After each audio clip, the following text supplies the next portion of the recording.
Hello, I'm Delia. I am the founder of Subvert Art Consulting. Today I'm going to take you on a tour of a home art collection in the Park Hill neighborhood in Denver with the owners Patty and Artie. You're going to see a lot of fabric art, quilting, and some really beautiful paintings.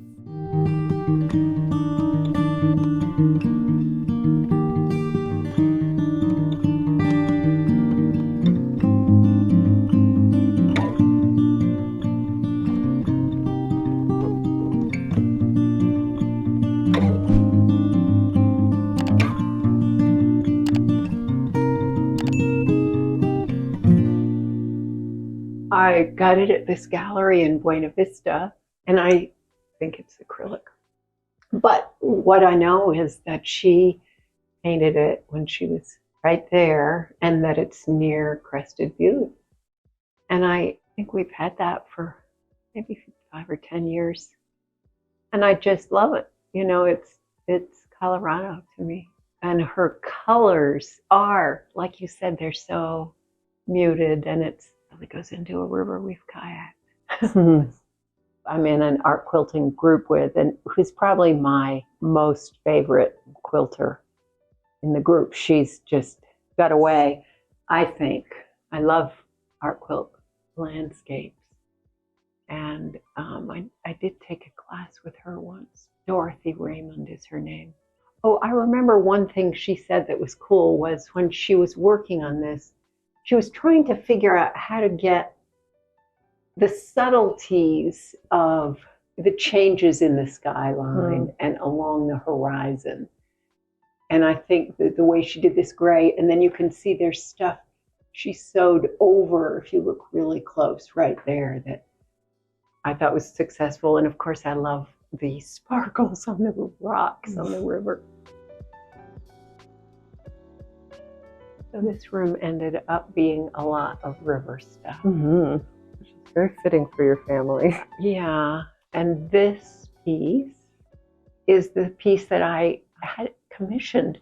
This woman whose name I'd heard of, Jo Fitzell, I didn't know her, and she just came to our house, could have been 25 years ago, and spent the afternoon walking around the house and the garden with me, sort of asking me what I liked and chatting and maybe looking at my art.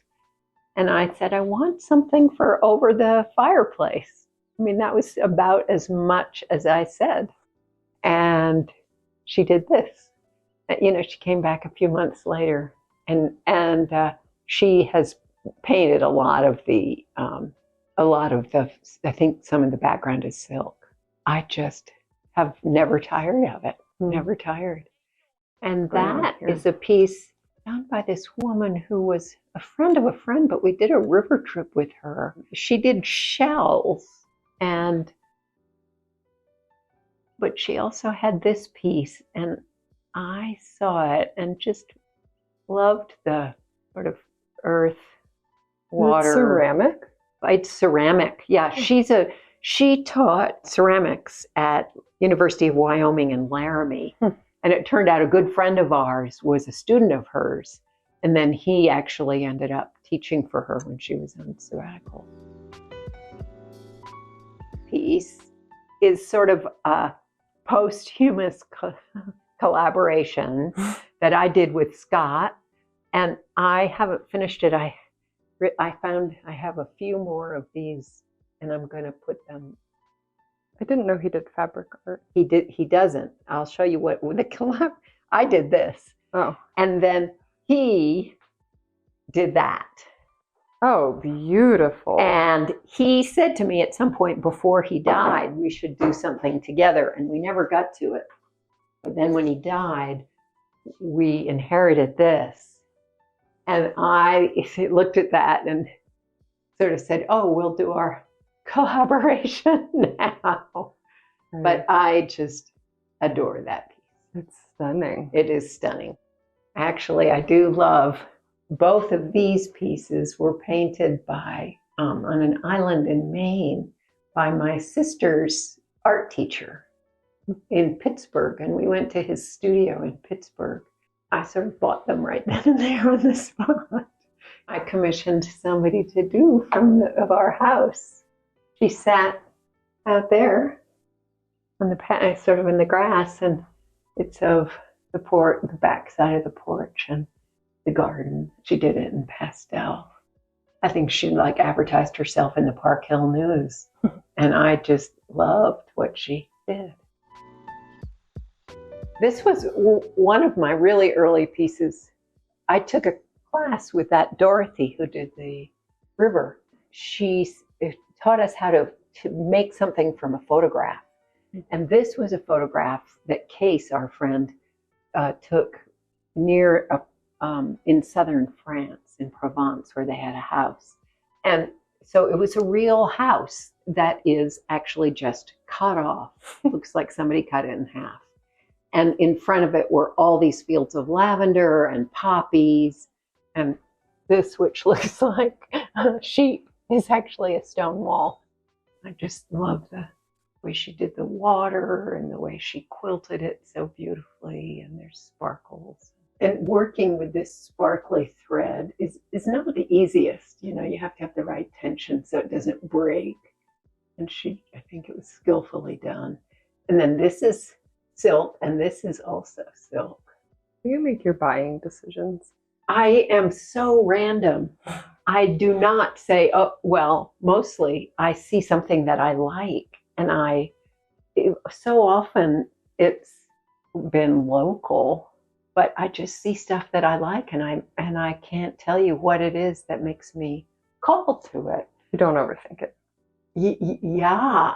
I mean, I'm a little impulsive. That was one of the very first or second pieces I ever did when I was just trying to, and I think I did part of that from a picture too. And I kind of like it. I remember the people that I showed it to, the real artists, I call them, were sort of upset about how the proportions weren't very good. You know, it's definitely a little abstract. But how I feel in a canoe, so. That's good. You know, like this is supposed to be a shadow. I thought the red petal was kind of cute. This piece is nostalgic for my Aunt Essie. It was always in her house, and I remember looking at it as she got older thinking, oh, I'd like that someday.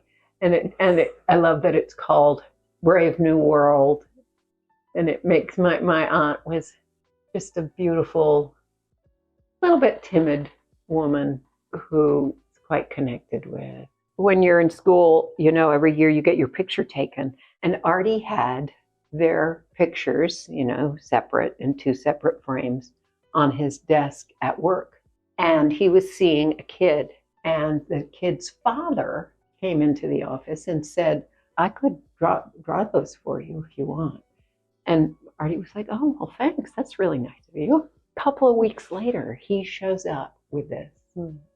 I mean, he couldn't have done a more amazing job of putting them, you know, the way they're touching. And it really captured, I think, both of them. Our friend Robert, who lives most of the year in Australia, is married to an old friend of mine from college, does these underwater scenes. He, you know, takes pictures underwater and then paints them. And we got this many years ago, and I think it's just stunning. And it grows on me. Mm-hmm. It's really dynamic.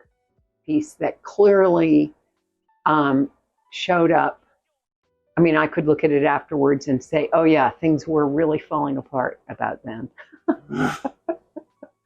With the rocks falling off the canyon walls and the water coming down, flooding the sandbar.